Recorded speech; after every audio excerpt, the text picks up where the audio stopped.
सबसे पहले तो मेवाड़ा गांव की इस पावन पवित्र धरा को मैं प्रणाम करती हूँ और इस धरा पे आए मेरे पिता तुल्य बुजुर्गों, घरों से सुन रही मेरी माताओं बहनों, मेरे भाइयों और देश का उज्जवल भविष्य प्यारे बच्चों, मैं आप सबका बहुत बहुत धन्यवाद करती हूँ, अभिनंदन करती हूँ।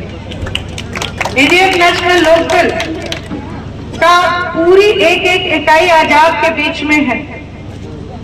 पैदल चल के सभी ने आपके घर तक न्योता दिया। मैं जितने भी आज साथ खड़े हैं जिनको मैं हमेशा रीढ़ की हड्डी कहती हूँ, मैं इन सबका बहुत बहुत धन्यवाद करती हूँ, अभिनंदन करती हूँ। मेरे पत्रकार और छायाकार भाइयों का भी मैं धन्यवाद करती हूँ, क्योंकि ये चौथा स्तंभ है और अनुरोध मेरा हर वक्त ये रहता है कि इस चौथे स्तंभ को मजबूत बनाने में अगर भूमिका अगर किसी ने निभा रखी है तो ये हमारे क्षेत्र के जितने भी लोकल पत्रकार हैं उन्होंने, क्योंकि मेन स्ट्रीम मीडिया आज बिक चुकी है। वही दिखाया जाता है जो सरकार दिखाना चाहती है। हमें सच्चाई से बहुत दूर रखा जाता है, लेकिन मैं इन सबका बहुत बहुत धन्यवाद करती हूँ जो हमें सच्चाई से रूबरू करने का जो एक माध्यम बने हैं। सारे पत्रकार भाइयों का बहुत बहुत धन्यवाद, आभार। गांव में सभी मेरे बड़े बुजुर्ग सभी का बहुत बहुत धन्यवाद करती हूँ। और पीएसपी के हमारे बहुत ही मेहनती, जिनके बारे में मुझे बताया राजेंद्र जी टेलर, तमाम बीएसपी के कार्यकर्ता, क्योंकि आज जो ताकत है वो एक और एक, दो नहीं, एक और एक 11 बनके इंडियन नेशनल लोकदल और बहुजन समाज पार्टी एक और एक 11 बनके आज आगे आई है।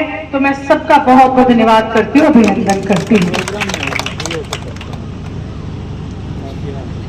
जितनी भी महिला शक्ति मेरे साथ, कहते हैं ना महिलाओं को घर में बहुत काम होता है, लेकिन फिर भी मेरे साथ चल रही है, मैं सबका बहुत बहुत धन्यवाद करती हूँ, अभिनंदन करती हूँ। समय बहुत हो चुका, जैसा कि आपको मुझसे पूर्व सभी ने बताया कि आज मैं आपके बीच में कोई भाषण देने नहीं आई।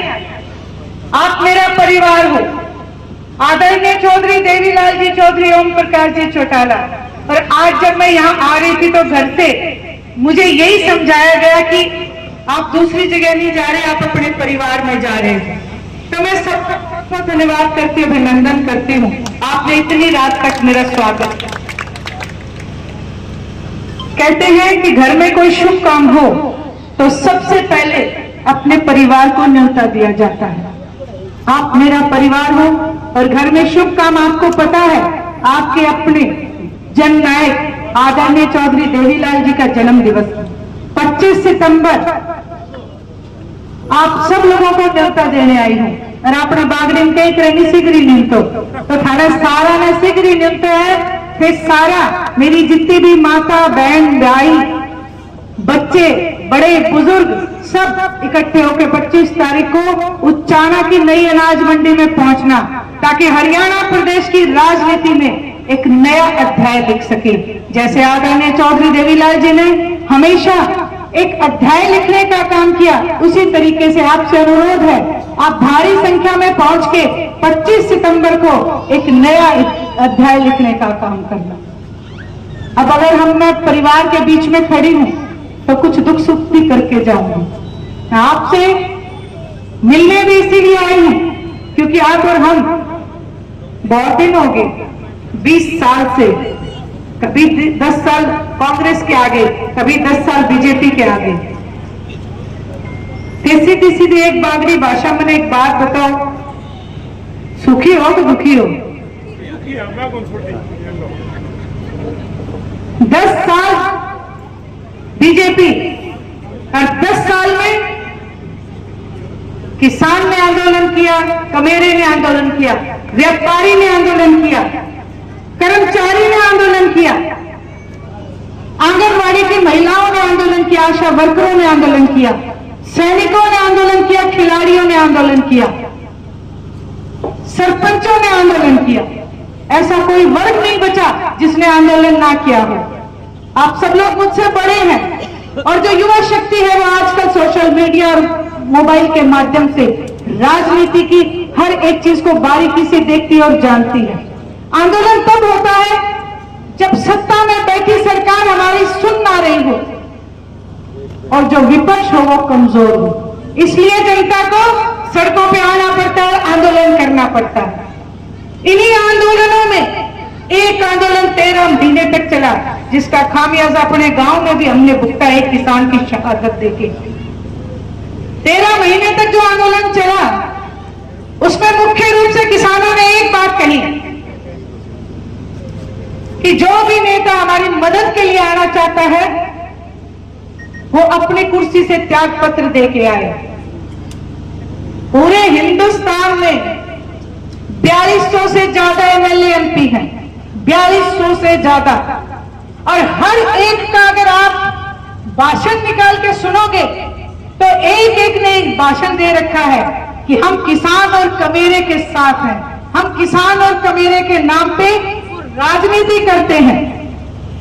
लेकिन जब बात आई इस्तीफे की तो आप सब लोग एक बात बताओ, कितने इस्तीफे हुए? बोल के बताओ मैंने कितना इस्तीफा आया? एक। सारा नेता राजनीति तो करे किसान और कमेरे की, और इस्तीफे हो गए एक। इससे ज्यादा दूध का दूध और पानी का पानी क्या हो सकता है? ये आदरणीय चौधरी देवीलाल जी का आदर्श नहीं तो और क्या था? जिस नेता ने अपनी एक कुर्सी आपके हरियाणा प्रदेश के किसान और कमेरे की शान के लिए छोड़ दी। और एक बात और है, पिछले विधानसभा में हरियाणा प्रदेश ने इंडियन नेशनल लोकदल को केवल एक सीट दी थी। मैं आपको इस मंच के माध्यम से दावे से कहती हूं, अगर आप 20-30 सीटें देते तो 30 के 30 इस्तीफे किसान की झोली में पड़े हुए मिलते। नहीं मिलते इतना तो आप लोगों को भी विश्वास होगा, मिलते कि नहीं मिलते? आज बोल के बताओ, मैं तो थारू सुनन आईडी हूं। और एक बात और है, थे सारा मेरा बड़ा बुजुर्ग अठे बैठे हो, पहले आपने नहीं गांव में दंगल होया करते हो, दंगल होता नहीं, और गांव का पहलवान एक दूसरे लड़न जाया करता। और जो अपन यहाँ लाटू भी अपने गांव को कोई पहलवान थोड़ी बहुत कसर है तो पल्लों घी दिए करता कौन दिए करता? देनता नहीं भी तकड़ो जरा अपने गांव की लड़ाई लड़ा। तो आज के मैंने बात पूरे हरियाणा नहीं पूरे हिंदुस्तान में अभय सिंह जी चौटाला बड़ो कोई राजनीति में पहलवान थाने दिखे के? कोई दिखे तो थे मैंने बता दो, तो फिर थे मैंने आज आप ही बता दो, थे पहलवान ने तगड़ो बनाना है कि मुर्दो रखना? हाथ खड़ा करके बताओ, तकड़ो बनाओगा कि मुर्दो? तकड़ो बना दियो। क्योंकि एक चीज है थाने आज मैं कह के जाऊं, देखो आपस में बैठा, अगर गलती जो होगी तो भूल जाइयो, अपन कोई कौन पूछे, वो अपनी जाति कौन पूछे? कोई विधानसभा में 89 चुप रहता और एक अभय सिंह जी चौटाला गरज के दाड़ के थारी आवाज ऊंची करण को काम करो तो थारो प्रार्थना है बांगी आवाज में और बुलंद कर देगी। आज कांग्रेस के नेताओं का चिट्ठा आपके सामने है। 834 करोड़ का मामला भूपेंद्र सिंह जी हुड्डा पे है जब वो मुख्यमंत्री थे, और उससे ज्यादा बड़ा भ्रष्टाचार भारतीय जनता पार्टी ने कर रखा है। ये दोनों मिलकर एक साजिश रचते हैं और कहते हैं कि इंडियन नेशनल लोकदल तो बीजेपी से मिल जाएगी।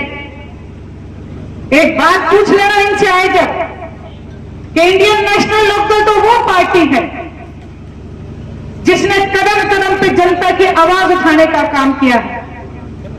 आदरणीय ओम प्रकाश जी चौटाला आप लोगों के बीच मुख्यमंत्री होते हुए भी आप लोगों के बीच आए। चौधरी देवीलाल जी देश के प्रधानमंत्री बनने के बाद भी आपके बीच में आए। इनके अलावा आप सब लोग मेरे को नाम लेके बता दो कि बीजेपी का प्रधानमंत्री आपके बीच में आया क्या? कांग्रेस पार्टी का मुख्यमंत्री आपके बीच में कभी आया? बीजेपी का मुख्यमंत्री कभी आपके बीच में आया क्या? तो एक चीज बताऊं तुम्हें, कांग्रेस को जो भी एमएलए हुए वो कोई भी होगा, वो कैसी हाईकमान कौन है? कांग्रेस दिल्ली का दरबार, उनकी हाईकमान कांग्रेस है। बीजेपी का कोई भी नुमाइंदा होगा वो कहेगा मेरी हाईकमान नरेंद्र मोदी है, दिल्ली दरबार। मैं आज आपके बीच में कहती हूं, इंडियन नेशनल लोकदल का इतिहास है, हमारा हाईकमान आप हो, हमारी हाईकमान आप हो, क्योंकि आप जहां पे खड़े हो जाओगे वही कामयाब होता है। इसलिए ये जो नेता आपके बीच में आए, ये आपके बीच में वायदे तो बड़े बड़े करेंगे, लेकिन सोच समझ के वोट देना, क्योंकि इनकी हाईकमान दिल्ली में है और दिल्ली वाली हाईकमान को पूरा हिंदुस्तान देखना है। इसीलिए बीजेपी ने आपसे वायदा किया कि 15 लाख में देंगे, वो एक हरियाणा की जनता नहीं थी, पूरे हिंदुस्तान में देने पड़ते, इसलिए अपने वायदे से मुकर गए। 15 लाख छोड़, 1500 छोड़, 15 रुपए छोड़, अगर 15 अन्य भी आपके खाते में आए हो तो बेशक वोट दे देना, और जो नहीं आए हो तो फिर हक किसका बनता है? किसका हक बनता है? इंडियन नेशनल लोकदल का। क्यों? क्योंकि चौधरी देवीलाल जी ने 100 रुपये का वादा किया था और 100 से पेंशन शुरू कर दी थी। करी थी कि नहीं करी थी? बोलने क्यों को नहीं? आज 100 रुपया की 3000 होगी। हमें सिर्फ एक ही बात कहना आई हूं कि बीजेपी वाला तो जाके गुजरात में वोट मांग लेगा और कांग्रेस वाला जाके कर्नाटक या उत्तर प्रदेश में वोट मांग लेगा। माना बता दो मैं कट जावा है? माना बताओ मैं कट जावा थे तो फिर लोकसभा में एक जिक्र चाल के बोले कि फूल तोड़ना है, बीजेपी हरानी है, तो भाई कांग्रेस ने वोट गिर दिया। वोट थारा है, वोट थारे है, भाई कांग्रेस है, भाई कांग्रेस है। जिसका बूढ़ा बुजुर्ग थारे याद है अपने खेता में घास उगे, भी घास को नाम के है कांग्रेस की है नहीं, वो कांग्रेस ही खातर रखियो कि बा फसल ना खराब करे, भाई कांग्रेस है। एक कांग्रेस का नेता कई दिन पहले राहुल गांधी आए थे सोनीपत, बोले मैं धान लगा के लोगों ने दिखाऊं मैं किसान बन गया। और जब तक कैमरा चालू होने आए हो, जब तक कुछ है कि इधर आना, ये बताना इस साइड से लगेगी कि इस साइड से लगेगी। मैंने ये कौन था धान लाख से किले परसों, और फिर थाने यहाँ कह के भाई मैं किसान बन गया। कई दिन पहला दीपेंद्र हुड्डा भी ट्यूबवेल के नीचे नहायो और क्या अब मैं नहा लियो, बोले भूपेंद्र हुड्डा बोले अब तो पक्को किसान बन गयो। क्योंकि दीपेंद्र हुड्डा भी जब तक काला कानून लिखा नहीं कांग्रेस मनमोहन सिंह के राज में, 3 काला कानून जो 13 महीना थे लड़ाई लड़ी है, वे कानून लिखने वाली कांग्रेस है। और दीपेंद्र हुड्डा लोकसभा की कार्रवाई के दौरान आपको बयान दियो, खड़े हो गए, बोले इतना बढ़िया कानून है, ये इतने अच्छे कानून है, अगर हरियाणा में लागू हो जाए तो किसान के खेत का आलू 2-2 फुट का हो जाएगा।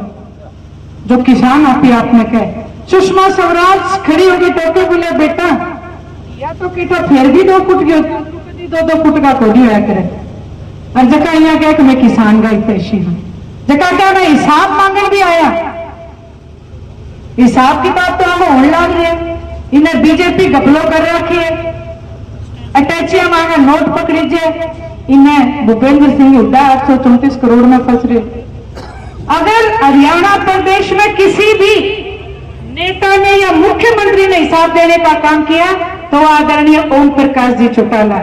7000 गांव में सरकार आपके द्वार ले जाके गांव को हिसाब देने का काम किया। गांव के मुखिया से कहा कि मांग तेरे से क्या, गांव के लिए क्या मांगना है, मेरा सरकारी खजाना लबालब भरा है, वो हिसाब दे।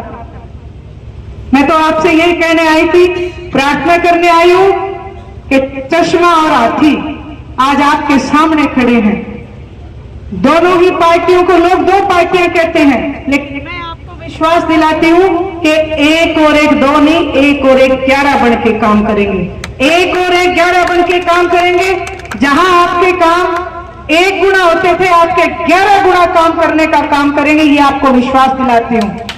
और फिर सीधी सी बात है कि या तो फाइल दबा के जे दर दर भटकनो है। आप 10 साल हो गए बीजेपी को, पर अपने कागज पूरे नहीं हुए। एक आदमी हमारे आईडी में खड़ा रहता है, कभी फैमिली आईडी, कभी प्रॉपर्टी आईडी, कभी कुछ। या तो वे काम करना है तो बेशक वोट दे दियो, और अगर इसी चौपाड़ में यहीं बैठ के आपके अपने मसले हल हो, आपके काम हो, तो आपको विश्वास दिलाती हूं आप अपनी पार्टी को मजबूत बना लो। आपको कहीं जाने की जरूरत नहीं पड़ेगी। इस गांव में आके आपके सारे काम होंगे। आपको किसी के आगे, किसी के पास दब दब जाने की जरूरत नहीं पड़ेगी। ये आपको मैं विश्वास दिलाती हूं। आदरणीय चौधरी देवीलाल जी वाला राज चाहिए, अगर उन जैसा काम चाहिए तो आप एक मौका देना, अभय सिंह जी चौटाला पे विश्वास करना। और ये जो जितने भी नेता आ रहे हैं ना आपके बीच में, इनकी झूठ की राजनीति को समझने का काम करना। मैं तो आपसे यही कहूंगी, रात बहुत होगी, फिर भी आपने मेरा इंतजार किया। आपने जो आज मेवाड़ा गांव में स्वागत किया, उसके लिए मैं धन्यवाद करूंगी। और एक चीज और, अच्छा मैं सुने करवासरा भी है, तो भैया तो मेरे सारे गांव है, पर करवासरा हुई को बिबड़ बाकी बन जाइए। थारे काम, थारी ड्यूटी है कि थे सारे गांव में 11 नंबर गाड़ी घुमाने को काम करियो। और सारे ने 25 तारीख ज्यादा ज्यादा आना। महिला शक्ति की चिंता ना करियो, गाड़ी में आप भेज दूंगी बंग। महिला शक्ति ले आओगा नहीं, सारा लेके आइयो, कोई बात को नहीं। थे तो सदैव रैली में आओ, एक रैली चौधरी देवीलाल जी का नाम महिलाओं ने भी लेके आई हो। आई थारू कहना आई थे, मेरी बात सुनी, थारो बहुत बहुत धन्यवाद, आभार।